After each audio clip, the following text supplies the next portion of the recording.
Hi, I'm Dave Flanagan. I'm an illustrator. I started pulling my presentation together for today. And while I was doing that, I was kind of looking through my cloud photo feed.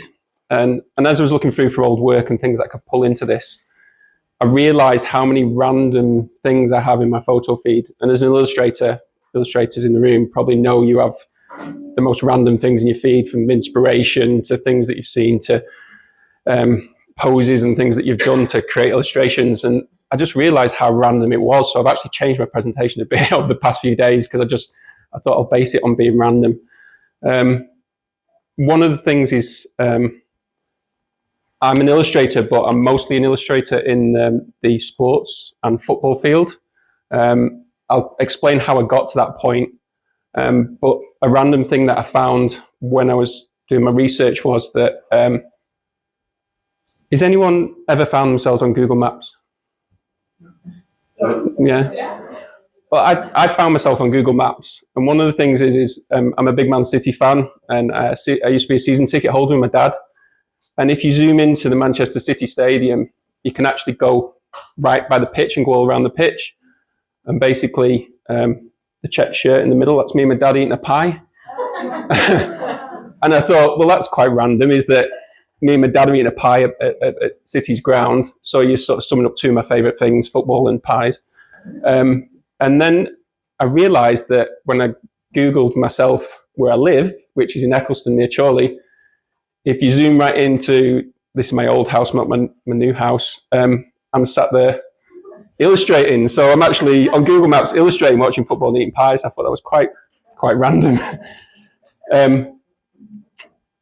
When I was looking at photos of me growing up and to try and explain why I'm so obsessed with football and art, I found just a few. I mean, my kids now, I've got probably 500 photos of them playing football and doing things and creating art, but I literally found about 4. I have no pictures of me creating or paint. I've known my paintings from a kid or anything like that. Whereas like my youngest daughter, I've got probably 100 of her sketches, drawings, paintings from school. It's just a different time. But yeah, that's me growing up loving football. I've stuck some sort of asterisks just for random things, because when I looked at that, I don't remember playing football, because that was Bobby Charlton's football school.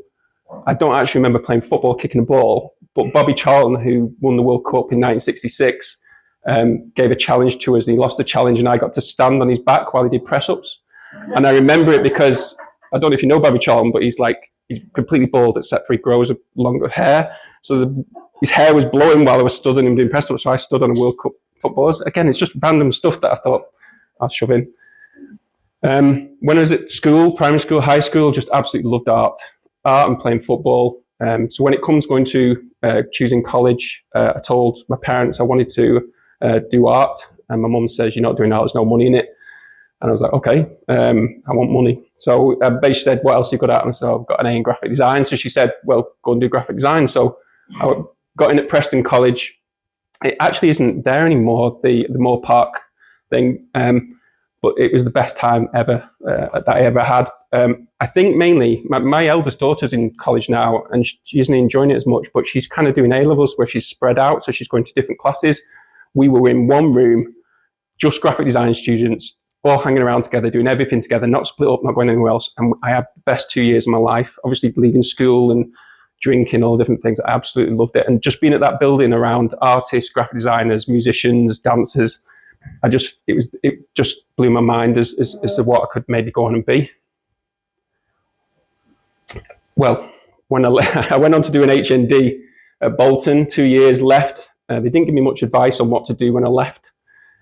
So around where I live, you work on farms to earn money. So I was a broccoli farmer. So while I was doing that, I know it's an old man thing to say, but there wasn't the internet to look up jobs. So I didn't know what to do. The college hadn't advised me on what to do. So I got the yellow pages out, looked in Preston for graphic design agencies, and sent my CV off to everyone. An asterisk is there because while I was working on the broccoli farm, I actually started dating the farmer's daughter, and we've been married 20 years and we've got 3 kids. So that was random in itself.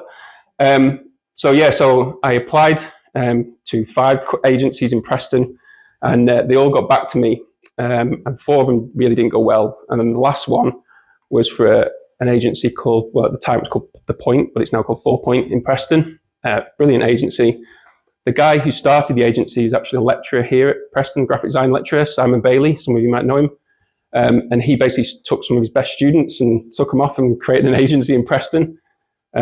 So I sent my CV off to them, and the only reason I got an interview, he said, was because I'd done work experience at the Harris Gallery for a week, and he knew the guy giving me work experience, and he wanted to chat to me about him. Nothing to do with, I didn't have a degree or anything, so I got the interview from a random thing. The job interview went well, but they never got back in touch with me, so I went back on the farm. And then a month later, my dad came home and said, just ring them up because they hadn't got back to me. So I picked up the phone and I rang Simon, and Simon answered the phone. He was really flustered. And I said, oh, just wondering if you'd come up, if you had any thoughts on whether I got the job or not. He said, we are crazy busy. Do you want to come in? I said, yeah, I'll come in. So I quit my job on the farm, straight there. And basically, I was there from junior, worked my way up to middleweight, went way up to senior, and I was there 20 years. And I worked my way up to design director from a random phone call that he was mad busy that week. And the location of that agency was actually where Moore Park was, where I went to college. It's literally a minute's walk to where Forepoint was on the main road, on Carstone Road, which is just a bit random as well. Whilst at Forepoint, I worked, they do a lot of risk-sensitive industry work. So they work with the nuclear industry and BAE, and they have some other great clients, but Simon took me under his wing, and I was the nuclear boy. So I worked on brochures, we worked on exhibition stands, websites, apps, video production. It was 20 years of working my way up from a junior, from making tea, up to getting my first projects, to working with clients, to building myself up to be a design director, where I actually, when Simon left, I took over and ran the nuclear contract. We even did huge exhibitions. There's a big Sellafield exhibition in Cumbria, and I loved every minute. I love working with the clients. I love working with Forepoint. They're a great team. They're great people. You really feel like part of the family. I look back and think, should I have moved and gone to different places in Manchester and London, but I just loved it, and I just stayed there. When I first started there, there was another owner of the business. He left after a couple of years after I was there. Was he a lecturer?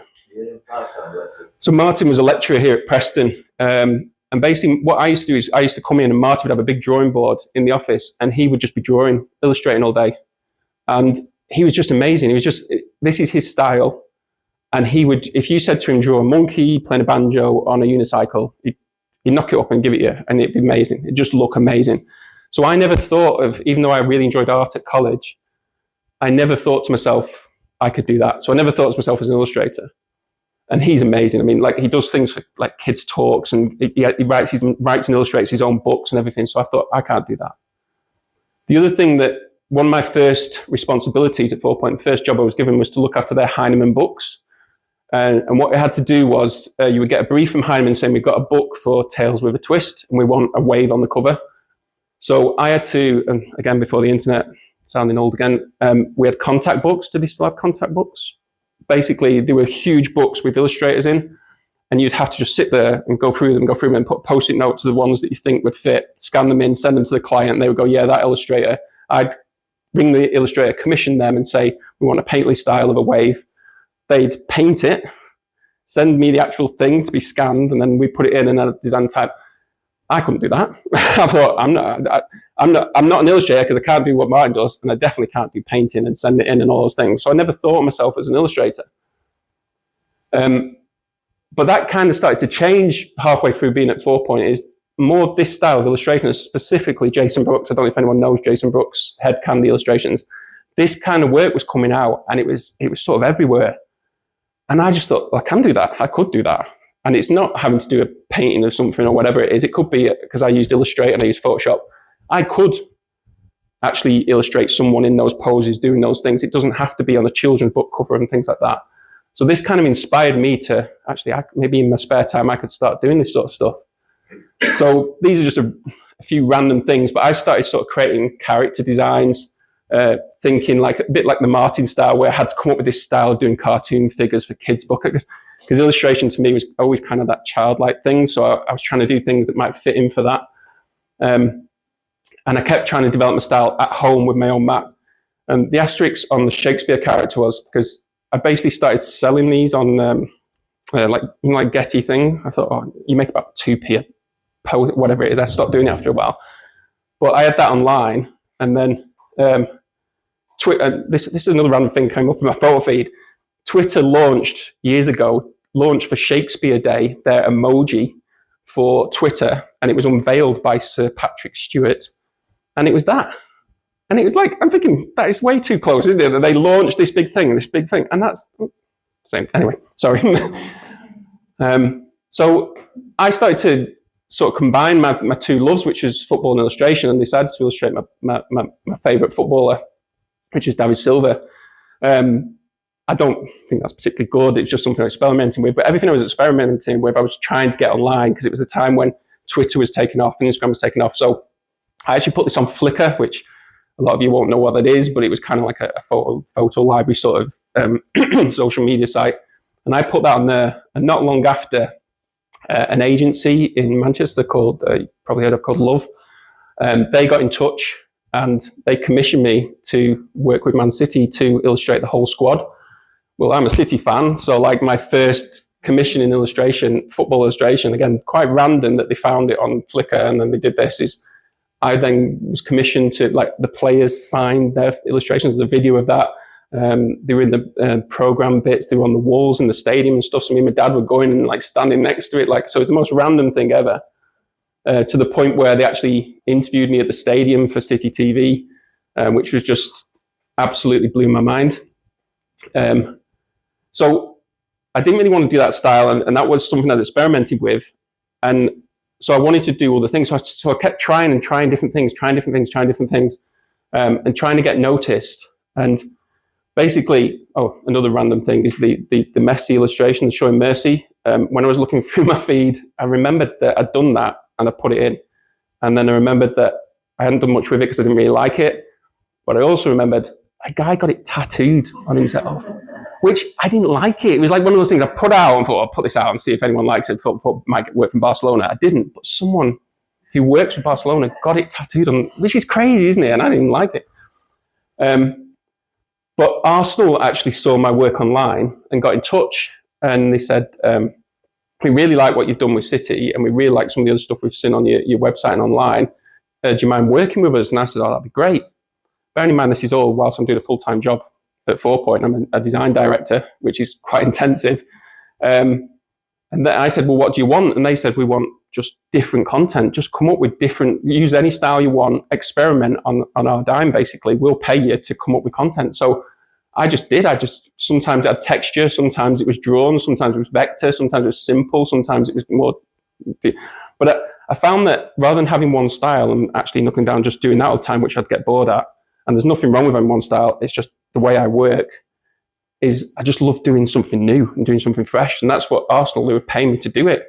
So I absolutely loved it. But it got to the point of probably 6 years in from doing illustration as a sideline, to the point where I was working with such big clients that it got to a point where I had to make a decision. I had to basically say, I'm going to be an illustrator, I'm going to be a design director, because it wasn't fair on Forepoint and it wasn't fair on my family because I was working 2 jobs basically. So I'd worked with all these clients and I had to make a decision, and a big decision. So when I asked my family, I couldn't ask the people at Forepoint, who were the only creative people I kind of knew, because obviously they know I'm going to leave. So all my family and all my friends and all the people I knew were like, you're going to draw footballers for a living? You know, they're all farmers or they're engineers or whatever they are. They were just like, I wouldn't be doing that, mate. Wouldn't be doing that. Most of them said, but you're keeping your design job, aren't you? I was like, I can't do both.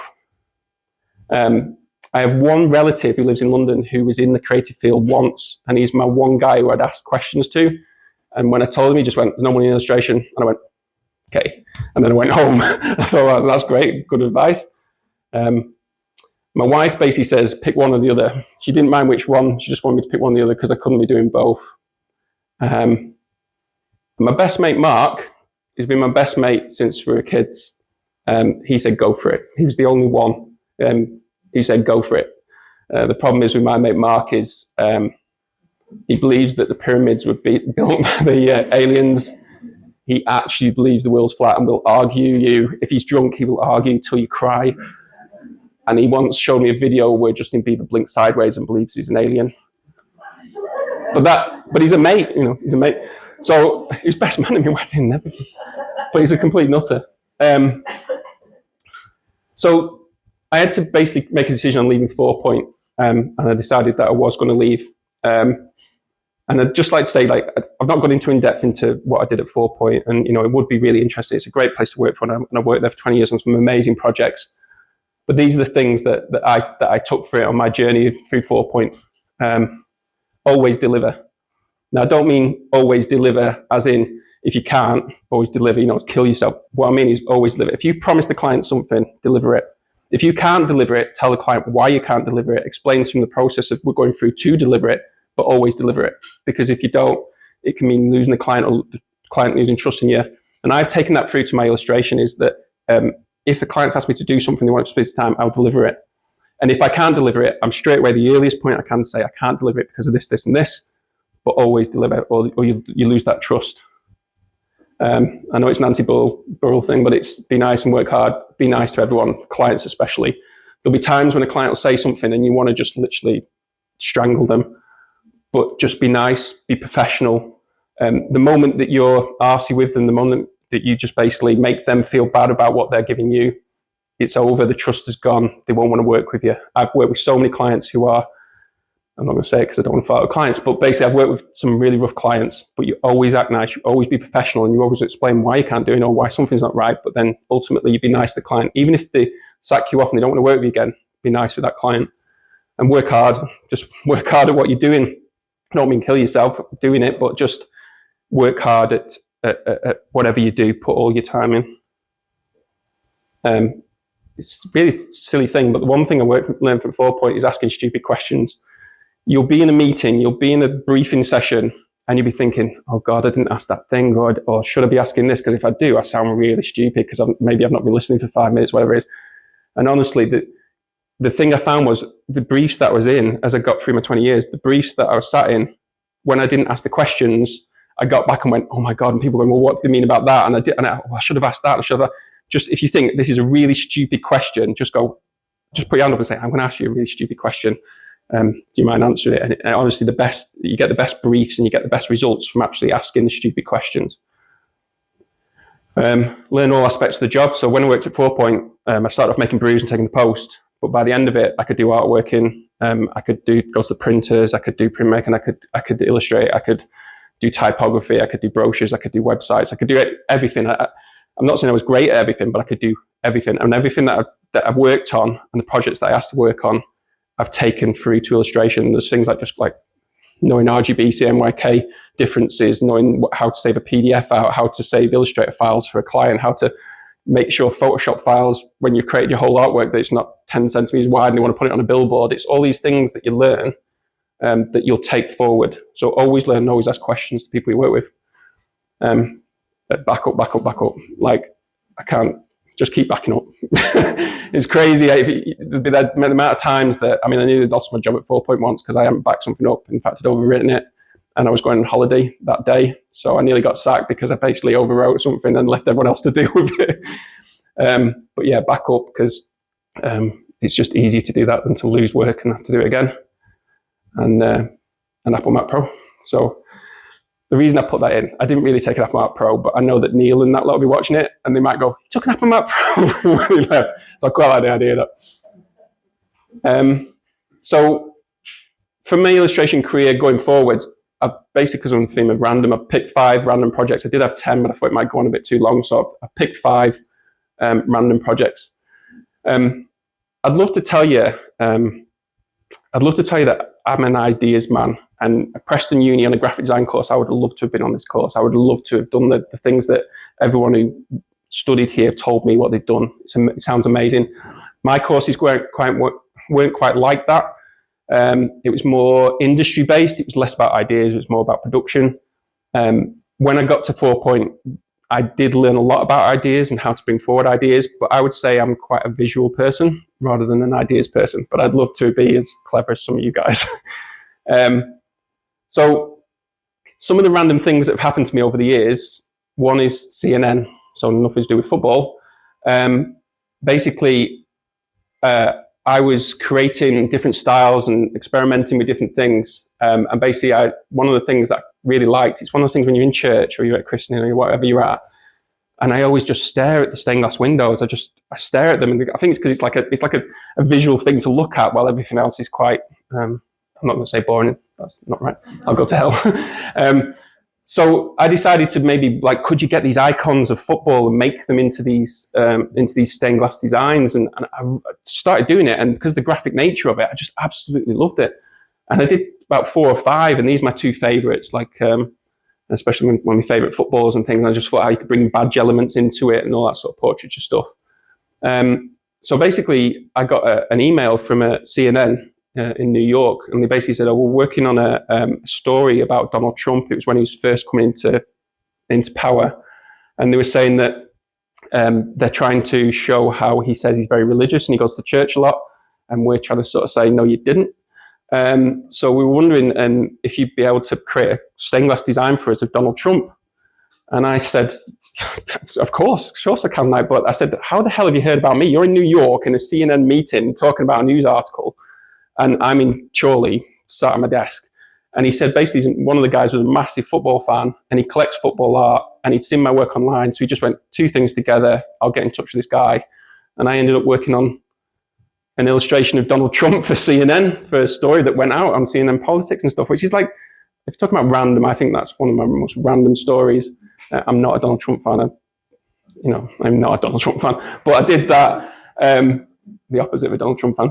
I did that, and a few people, actually, Americans who are fans of Donald Trump, started reposting it and doing different versions of it. And I was just trying to hide myself from that. But another company got in touch, and they do 3D digital art. They make out of 3D, make things look really real. And they said, we love it. Can we do an actual stained glass window of it? And they created a whole 3D digital stained glass windows. Didn't make it, but in 3D, they had the light effects coming through the window and everything. And they never did anything with it. They just used it to advertise their wares. But I thought it was fantastic. And they added the hands and stuff like that. So another random thing. The Guardian, I'm a big fan of The Guardian, buy The Guardian every weekend. And they got in touch. Again, it was a bit like, I bet The Guardian every weekend, The Guardian get in touch. I'd been doing illustrations where I was probably doing, what tends to happen with me is I'll be doing detailed illustrations or drawn illustrations or things that have lots of textures, and then I think, right, I've had enough of that, and I go straight back to the beginning and do something just as 4 colors or 3 shapes, or I just go try and break it down to its simplest elements. So I took footballers and said, just using shapes and line, how can I create the most simple things ever? And again, posted it on Instagram. They saw it, and they said, it's a while ago this, but they said there's the Floyd Mayweather, Conor McGregor, is that right? Fight coming up, and we want to do a video on it. So they want to do this idea of classic duels, Alien versus Predator and things like that, and we want to animate it. So they actually commissioned me. I can't animate. I'm useless at that sort of thing, but they commissioned me to create all these characters and create them so that they could move them around, things like that. And it should have sound, but I couldn't get sound on it. But basically, they then created these videos for the fight. And I've not done the whole thing, but I just blew my mind that you could take my illustrations and move them around and make them in. It was all about how it was like this £100 million fight, why it was what it was, why it wasn't full MMA and it was boxing and all these sort of things. But it was really, I just blew my mind again from putting some random things out, some random experiments. I got to work with The Guardian, and I actually did about 3 or 4 videos and other things in that style and stuff as well. Another client that I worked for, still work for him now, Rose Design in London, great design agency. When I left Forepoint, they got in touch with me, and they said, we were looking online and we looked on Dribble and we saw one of your illustrations, which was this one. And they said, we really, really like it, and we're looking to change the way that our client 10Bet, who are a sports betting company, we want to change the way that they're seen online, and we want them to be more illustrative rather than photographic. And we really like this style of illustration that you produced. So they commissioned me to come up with what essentially is the illustration brand style for 10Bet.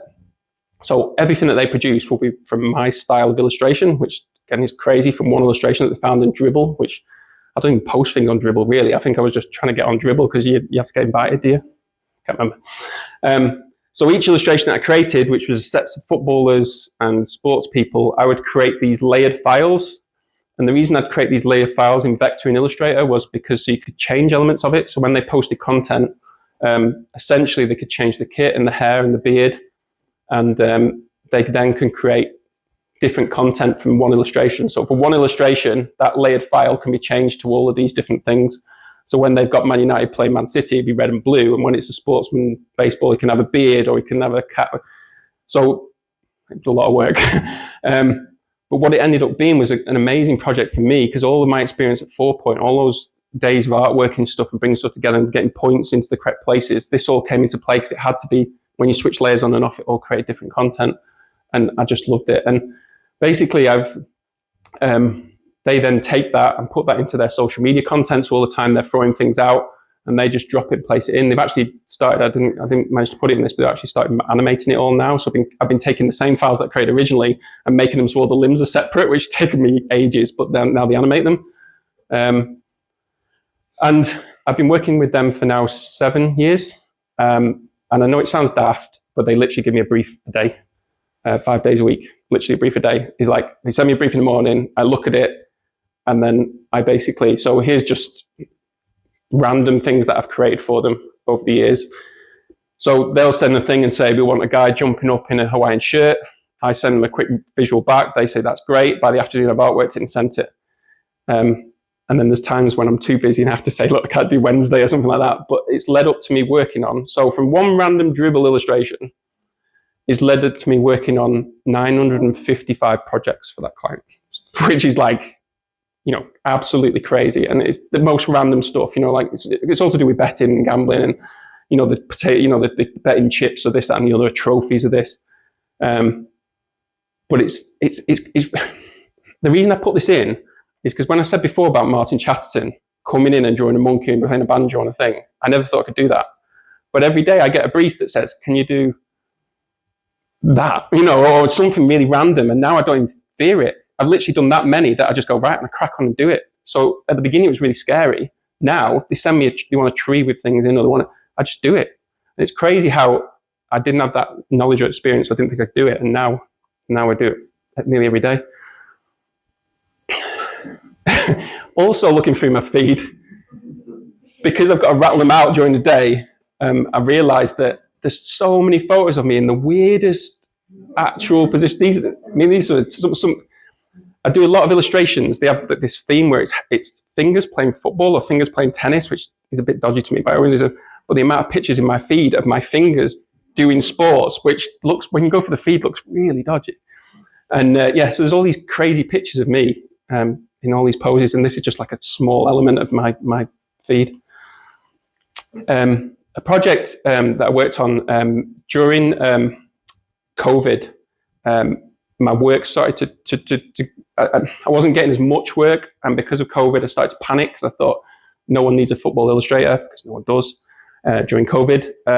And we just had our third child, so I had a little, I think she was 18 months at the time, so she was running around, and when you're 18 months, you can't just leave them, you have to be there. And my wife was working in a hospital. So basically, I thought, I've got to use my 2 hours a day when my kids sleep in to come up with something new and vibrant and something that will get me noticed. And I set out that I'm going to do something that I've never done before. I'm going to do something and it's going to get noticed. And I watched this program and they described this photographer as being bold, brash and fearless or something like that. So that's what my illustration is going to be. So I created an illustration of the biggest, baddest star. And I created an illustration of LeBron James. I wanted it to be really simple, really blocky, really strong, but just using minimal colors.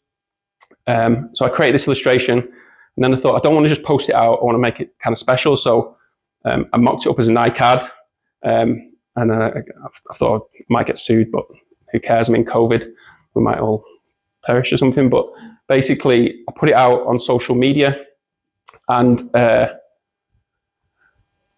within a day, I got an email from Nike basically saying, can you please take the post down?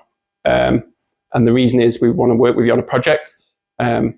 So within 24 hours, they said, can you take it down? I want to talk to you about a project. So I had a Zoom call with guys in Oregon at the main headquarters in America for the campus there, which is a huge campus. And they were basically building, well, they just built and finished the LeBron Innovation Center. Craziest building you've ever seen. It's got all the tech and innovation that Nike are doing for trainers and running wear and all. It's got an inbuilt running track, basketball courts, everything you can think of is there for design and things like that. And they were starting to kit it out with different things. And they basically had an area where they wanted my illustration and other illustrations to be murals on the wall. And I just thought this is the craziest thing ever, to the biggest project ever. It didn't quite work out how I wanted it to, because with COVID, they actually put them in there, but it actually didn't get launched like I wanted it to be launched because it was COVID, and most of the staff that worked in there had dispersed. And when LeBron actually opened the center itself, he went around the whole center apart from the area that my work was. So there's all these videos of LeBron walking around, and the thing that annoyed me as well is he had a full Liverpool kit on because he's like a Liverpool sponsor or something. So I just thought it's winding me up both ways. But yeah, he went around the whole center saying, this is this, this is this. And I watched the video, mine wasn't on there. So I've not even got proper photographic stuff of what I did, so I've mocked them up. But these are the illustrations that are in the LeBron Innovation Center somewhere. Quite sad. But anyway, but random all the same. Another random one was, the reason I'm showing this as well is it's like in the last talk, they were saying about their ideas and generating ideas. And I think I would love to be as clever as they are and come up with brilliant ideas. I think I have visual ideas, and I'm quite visual. So I come up with ideas based from things that I see and do. And this isn't the actual thing that inspired me, but me and my wife were watching like a nature thing, and there was these insects that had these like glow in the dark parts to them and stuff. And I remember looking at it and just thinking, oh, well, that'd be cool as an illustration, wouldn't it? What would you do with that? And that night, I literally went to my desk. My wife went to bed. I went to my computer, and I created this illustration of Saka. And I didn't think it was right. I just wanted to get that sort of vibrancy of color and the highlights and things like that. And I didn't even think I'd done it a good job of it. I felt I could do better with it. But like all things, I posted it as soon as I could, see if I get the likes, so to speak, see how popular it was. And then a few weeks later, I got commissioned to work on Doritos packs for the women's Euros. The guy got in touch with me and said, I'd seen that piece that you've done. We'd just really love to take that style and put it, because it matches with Doritos with the hard shapes and stuff, which is just crackers, isn't it? I didn't think, oh, this might work for Doritos, but I ended up being commissioned to illustrate the players. And I don't think there's any greater feeling than going in the shop and you get a packet of crisps and your illustrations on it. It's kind of like a product with your stuff on. It's crazy. I mean, when I worked at Forepoint, there'd be exhibitions and brochures and all the thing, and you'd love it, and you'd love the print, and you'd get it, and you'd love it all. But actually walking in the shop and someone's buying your product with your thing on is like such a good feeling. That led on to me working 4 years later. Oh, they won the Euros that year as well. And then 4 years later, they asked me to work on it in a different style. And they said, can you do this style? I said, well, let's have a go. And we tried these different things. And then basically they won it again. So I'm not saying it's anything to do with me, but it's, my work's on their packs. And that was out last summer, I think it was. I love buying, I buy too many packs of crisps. You'll notice because the prize I'm giving away today is bags of crisps. But it's like I bought so many and I've still got 2 full bags of them, which are well out of date, but I don't dare open them because... and then they've literally just, I don't know if you've seen these in the shops, but they've literally just launched these ones. So I'm working with these are for the World Cup. And basically I've got packs of them. So at the end, if you ask a question, you might get a bag of crisps if you want. I've got enough of them. So I just absolutely love that project. And again, going in with my little daughter, and she like points at them on the shelves, is really cool. But having done all this, I don't get any respect. I don't mean from people in the industry, because people in the industry are great. All illustrators love all illustrators. But my family and stuff, constantly when you meet them at dues and stuff, they come and go, "Are you doing all right? Are you okay?" Because they all must obviously go home and go, "You're just footballers. You can't be making any money." And they'll basically go, "Are you doing okay?" And it gets to the point where you just like I avoid certain people because they think I'm like desolate and I can't afford to eat. This one is, I thought, because you get to a point where you've worked with Nike, you work with Pepsi, and you think, people might want to hear your story or they might want to hear what you do. So my 2 two of my kids were in high school, and they had like a careers day. And I basically contacted the school. They said if anyone's got jobs that they think people might find interested in. And I messaged and said, I'm an illustrator. And they said, oh yeah, great, come down. And on the day I met the teacher and she went, what is it you do again? I went, I'm an illustrator, sports illustrator. She went, oh right, okay. And she went, you're over here. And there was basically each person had a table. And I was in between a surgeon and a fireman. So I sat down, and the nicest people you've ever met. This surgeon she was amazing, so clever, and she was telling me all these things, and she had all these implements on a thing and showing you what smoking did and all these things. And then the other guy, the fireman, he had a fireman hat, and he explained all smoke inhalation. He was like a hero. He was like dressed like a hero. And I was in the middle with like some pictures, like a bag of crisps, some pictures of footballers. And then I sat there and I just felt really bad about myself. And then the doors open and hundreds of kids walk in, and they're going down the thing, and they're getting to me and they're going, what do you do? Like, I draw footballers and I'm an illustrator and I used to be a graphic designer. That's a job.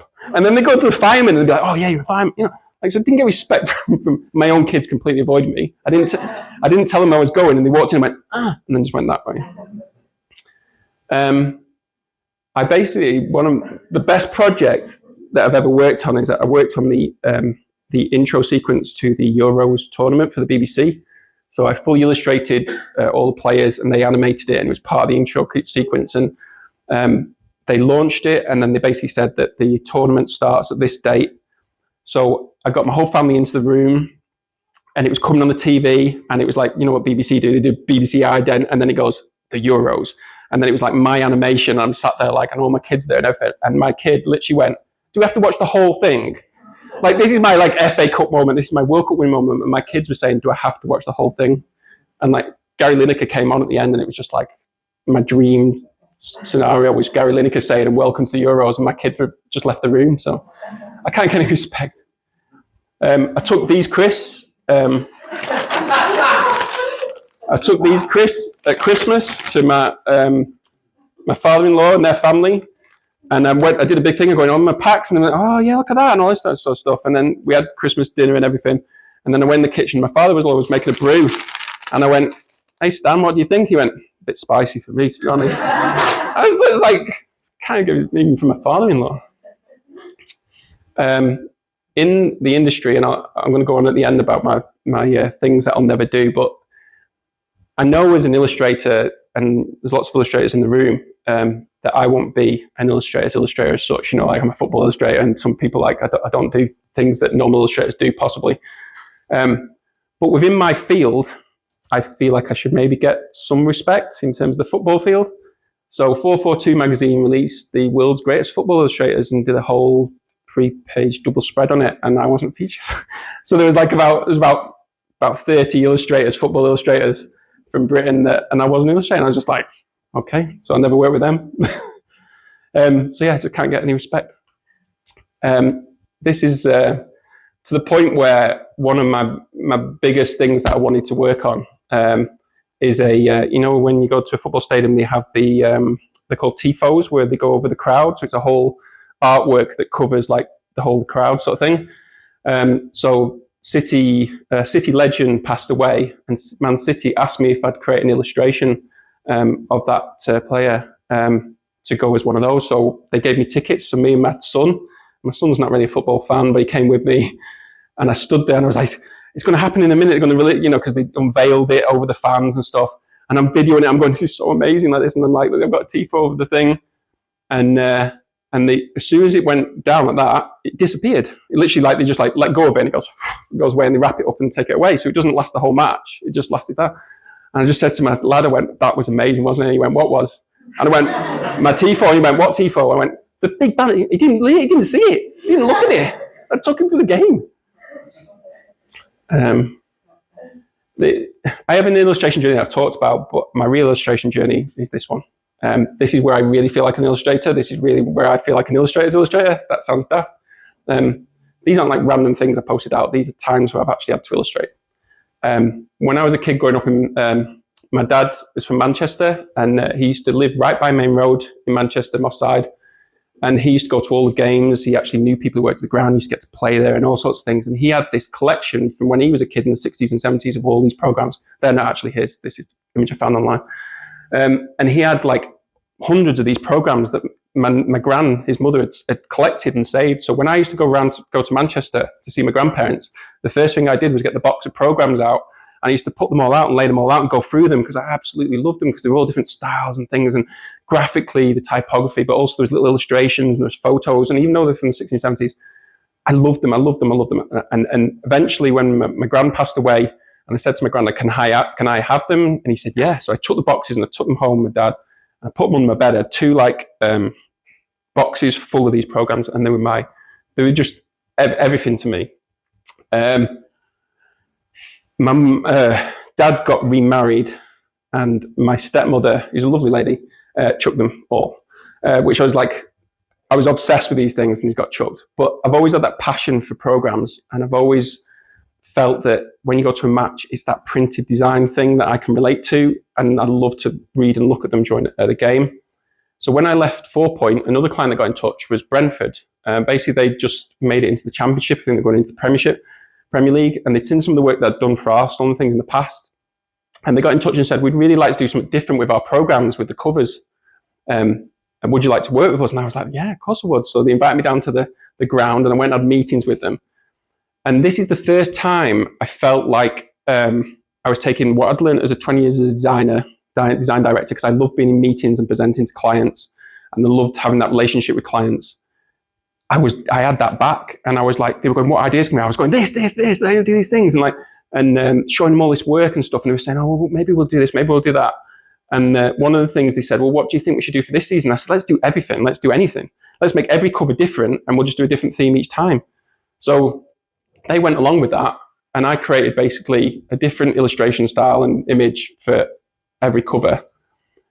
So it was really intensive, because working on programs, obviously there's not a home game every week, but there's a home game every 2 weeks or 3 weeks, whatever it is. So you've got to get these out, get the idea, get it signed off, get the illustration done, get it to artwork. All the skills that I learned over those years, I put into this. And one of the skills that I took was, what's the idea? So this program was for, and the best thing about this as well, this never happened since, they didn't put like the details on the match on. They put it on the spine. So they didn't have because usually you have to have 10 logos. I mean, they had to have those 3 logos. But they didn't put the actual, this is Crystal Palace versus Brentford, this is on this date by this thing. They said you can just have the whole cover except for those 3 logos. So I had Crystal Palace, who are the Eagles, versus Brentford, who are the Bees. And I went, well, let's have Bees v Eagles sort of thing. And then we came up with this idea, and it came from the idea of American style, American football graphic illustrations on the hats and all the helmets and all that sort of stuff. So basically I worked this up as that sort of style. So and the eagle holds a football in its claws in the Crystal Palace one, and it was being attacked by these bees. And I love that. It's one of my favorite illustrations I've ever done. They said to me one week, you've got to do an illustration of the stadium. And I just thought, doing a stadium is so boring. It's just doing an illustration stadium, even the angles and stuff. And Brentford's got a new stadium. It's quite interesting, the architecture of it. And one of the things is the floodlights are like a triangle. And there's all these different shapes that they've got and different things. And I said, well, what if we did it as a transformer?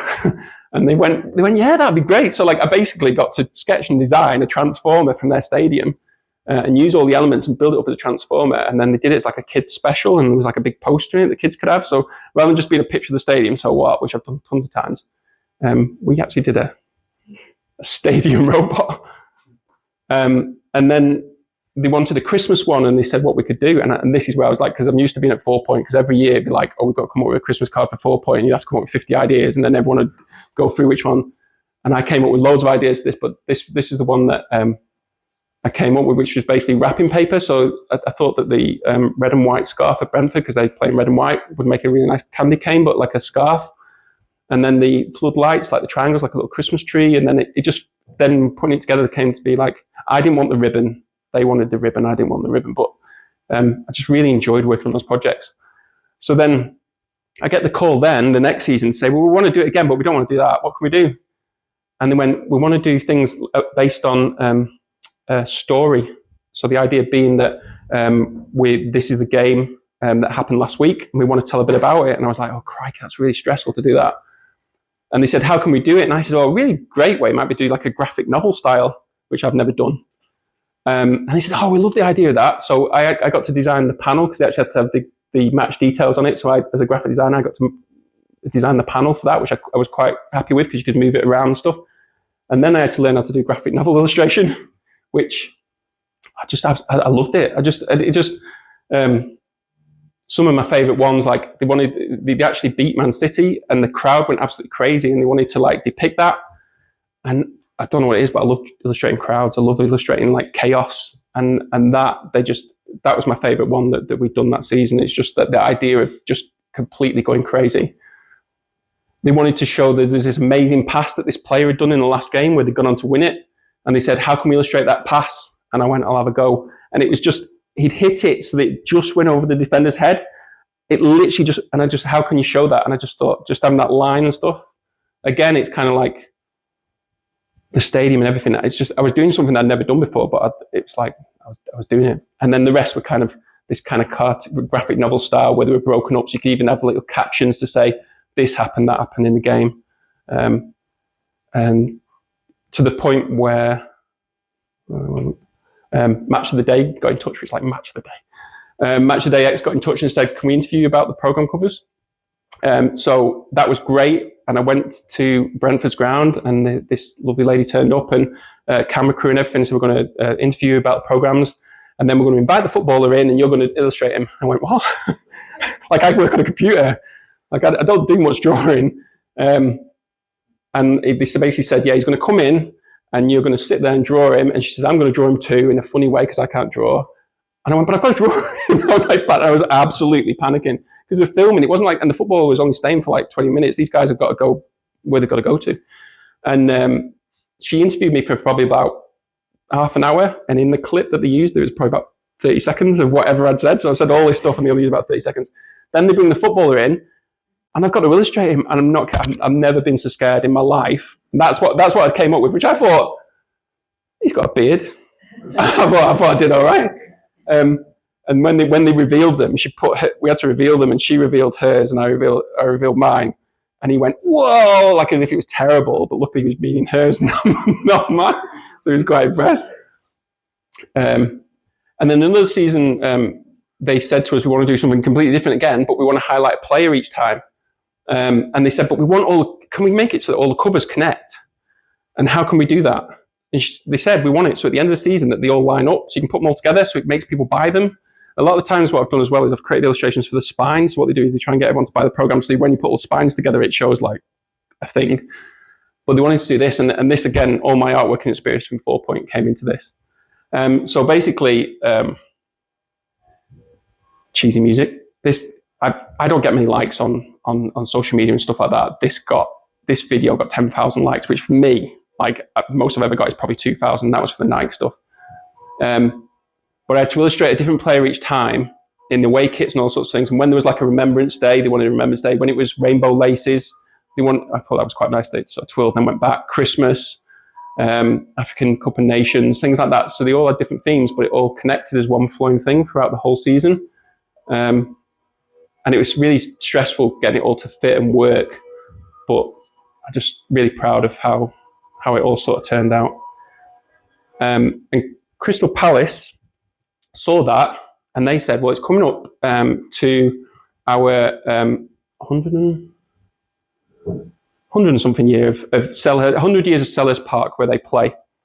And they'd seen my work and they basically said, we like the idea of them all connecting, but we'd like to do like a timeline. So along that timeline, we'd have a date and then we'd have a scene from that time. So like when they first built the stadium, when they first played England, first played on that pitch, things like that. But they wanted to introduce like modern players into the scene, which was a bit weird. But I love working on it, and it was kind of like they wanted like a watercolor painterly style, so I had to change my sort of style on that and stuff. But I quite enjoyed doing it. And like there's things like on Remembrance Day, it sort of swirled back in again as for the poppy wreath for the player holding it. And I really enjoyed working with them on that. Crystal Palace are a great club. I don't know if anyone knows about Crystal Palace, but they're a great club, but they've never won a trophy, like ever. And I worked on this again. I worked on this, and they basically made it to the FA Cup final. And they said to me that we're going to produce our last programme of the season. So if we win, we want one for if we win the FA Cup, and one if we don't win the FA Cup. So I had to do 2 covers. The only thing for me is that we're playing Man City, which is my team. So I didn't want Man City to lose, but I really wanted my FA Cup cover to be on there. And City lost, but I didn't, because basically the ribbon, the timeline ribbon went all the way through and then connected on the end of the FA Cup, which is like, if you want to talk about random, I think that's pretty random, because they didn't think we were going to win the FA Cup because they never won a trophy in their lives and they won the FA Cup. And it's kind of those things that, like, City lost, but I was kind of like quite happy. Sorry, I'm not going on too long. I've only got about 10 minutes. All right. Before, I was talking about the member of the family who basically said to me there's no money in illustration. He's a massive United fan, like massive. And I'm a City fan. We always argue about stuff. And basically, I got working with Man United when I left Forepoint. And Man United, basically, I don't know if you know, but they produce programs from like 1914.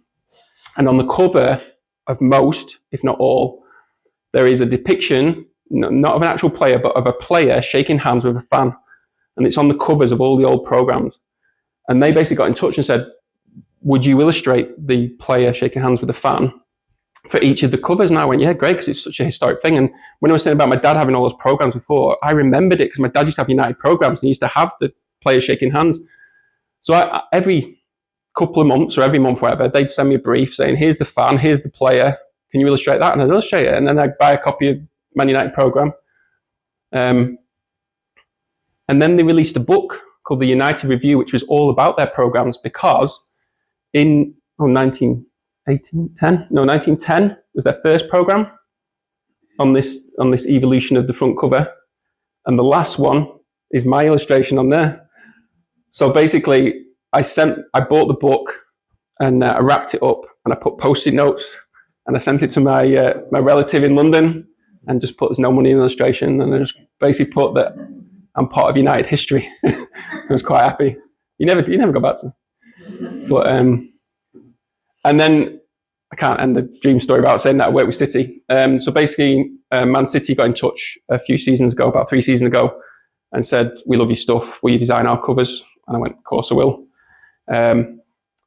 I basically, again, I worked with them for 2 seasons, and they had a general colour theme and things they wanted to do, but they wanted to depict all sorts of things. And it could be charity things, or it could be things that they're promoting, or it could be just player illustrations. But like, I just loved every minute. I did way more than I should have done for the money they were giving me. But like that illustration for what they paid me is like, but it was for Man City and it looked really cool. And it went on to be like, what else could we do? And I talked to them and said, why don't we do the stands are quite distinctive. So I said, why can't we have the fans going around the turrets and stuff like that? And that was one of my favorite illustrations. And then the biggest player, Kevin De Bruyne, was leaving. What can we do? And I did Kevin De Bruyne with the Premier League crown on his head, sort of thing. So that, I've actually got a copy of that, and it's a collector's item now and things like that.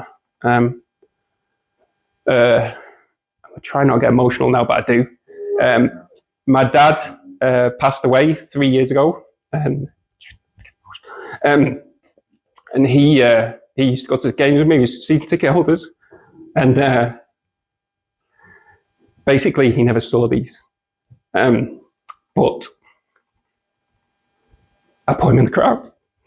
So, sorry. But yeah, I put him in the crowd, so he's in all the covers. So, snap together. My illustration realization was, these are the things that I've realized over that journey. I'll never be on It's Nice Tuesday Offset or Adobe Max.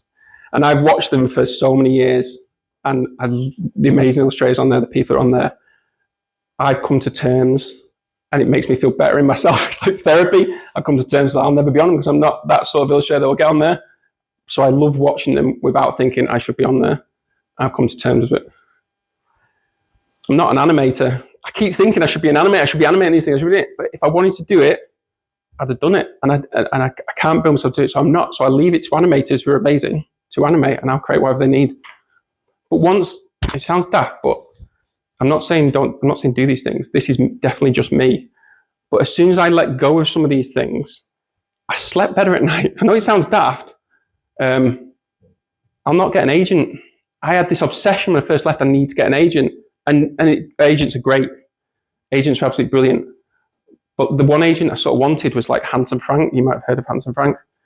So I kept sort of pestering him a little bit, sending stuff. And eventually the guy was like, I think he's a bit sick of me. And he said, do you want a phone call? And I said, yeah. And he said, what are you after? I said, so I'm thinking I should maybe have an agent and stuff. He said, I've looked at your work. He said, why do you need an agent? And I said, what do you mean? He said, well, you're getting work. You're getting tons of work. What do you need me for? And basically what he was saying was, I can't sell you because you do so many styles. They kind of have people for jobs that they put forward. I can't put you forward with all that. And he said, you get work anyway. So I came to terms with the fact I'm my own agent. I don't need an agent. I can't write a children's book. I'm not kidding. How many years, and some of you guys will go on and create children's books, write and illustrate and be amazing. I thought that was my passage. My passage to being a proper illustrator and people respecting me was to write a children's book and illustrate it. And I used to, at night, think of ideas and write them down and all these different things. And then I realized one day, I'm rubbish at writing. Like, it always seems so easy that the Gruffalo looks like this and reads like this, and it looks so easy, and it's not. I realized that it's an amazing skill, and I'm not a writer, and I'm not a children's book illustrator. And as soon as I came to terms with that, I stopped having a pad at the side of the bed to think of ideas and stuff. And again, I started to sleep a bit better. And I need to forget about making a vlog channel. I always think, oh, you've got to do it because everyone's got a vlog channel, everyone's doing this stuff. And when I left Forepoint, when the family were out, I set up a camera and I set it all up in my studio, and I did a lot of videos of me walking in going, hi, I'm Dave Flanagan, and I'm an illustrator and all this stuff. And I never did it. I did about 10 videos, never did anything with it, never put it online. And then years later, I came home, and again, that feed that was talking about, the photo feed, I came home and everyone in the living room was laughing their heads off. My wife and kids were all laughing their heads off. I was like, what are they laughing at? And I opened the door and they'd found my videos, and they were literally crying with laughter at me going, hi, I'm Dave Flanagan, I'm an illustrator from Chile. And I just thought, I will never create a vlog video, it will never happen. So thanks for your time. And if you've got any questions, good questions.